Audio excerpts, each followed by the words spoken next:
বগুড়া জেলা শহরের প্রবেশপথে ময়লা রাখার জন্য পৌরসভার নির্ধারিত জায়গা এটি। ধারণ ক্ষমতার চেয়ে কয়েক গুণ বেশি ময়লা ফেলা হয় এখানে, যদিও সেসব ময়লা সরাতে নেই পর্যাপ্ত গাড়ি ও লোকবল। রাস্তার পাশে দীর্ঘ সময় পড়ে থাকে এসব আবর্জনা। শহরের বিভিন্ন জায়গায় ডাস্টবিন থাকলেও নিয়মিত ময়লা অপসারণ না হওয়ায় তৈরি হয়েছে অস্বাস্থ্যকর পরিবেশ। তাছাড়া ড্রেনেজ ব্যবস্থার বেহাল দশায় সামান্য বৃষ্টিতেই সড়কে পানি জমে সৃষ্টি হয় জলাবদ্ধতা। পথঘাটেও নেই সংস্কার কাজ। খানাখন্দে চলাচলের অযোগ্য হয়ে পড়েছে পৌরসভার বেশিরভাগ সড়ক। রাস্তার উপর ময়লা চলে আসে, বৃষ্টি হলে আরো পচে ধরে যায়, আরো দুর্গন্ধ বাড়ায় ভাই। এখানে আসলে মানুষ যে আমরা কিভাবে আবাসিক এলাকাতে বসবাস করতেছি, যদি কোনো একটা লোক আমাদের আত্মীয় স্বজন বাইরে থেকে আসে, তারা অনেক কথা অপবাদ দেয়, আমরা লজ্জিত হই তাদের সামনে।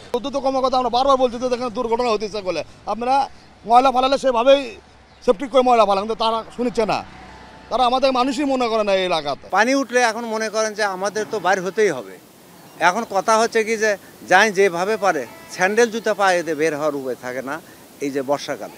নাগরিক দুর্ভোগ বেড়ে বসবাস অনুপযোগী হয়ে পড়েছে বগুড়া পৌরসভা। এরই মধ্যে আশার আলো জাগিয়েছে পৌরসভাকে সিটি কর্পোরেশনে উন্নীত করার আনুষ্ঠানিক প্রক্রিয়া।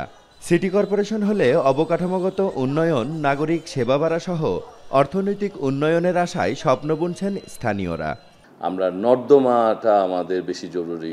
আমরা অল্প বৃষ্টিতেই পানি জমে যায়, সেই পানি নিষ্কাশনের ব্যবস্থাটা যদি আমরা বড় ড্রেনেজ পাই, সেটি আমাদের জন্য ভালো হবে। বিগত প্রায় 18 বছর উন্নয়ন বঞ্চিত বগুড়া পৌরসভা, সেই বগুড়া পৌরসভা সিটি কর্পোরেশন হলে আশা করি সিটি কর্পোরেশনের যে স্ট্যান্ডার্ড, সেই স্ট্যান্ডার্ডে বাজেট বরাদ্দ হবে, তখন উন্নয়ন অনেক বেশি হবে।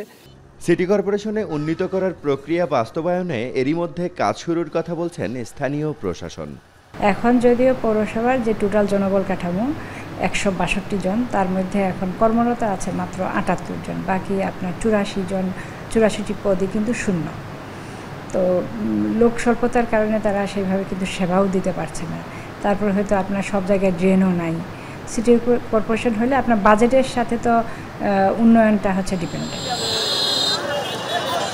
1876 সালে প্রতিষ্ঠিত বগুড়া পৌরসভাকে সিটি কর্পোরেশনে উন্নীত করতে 2006 সালে সীমানা সম্প্রসারণ করা হয়। গঠন করা হয় 21টি ওয়ার্ড।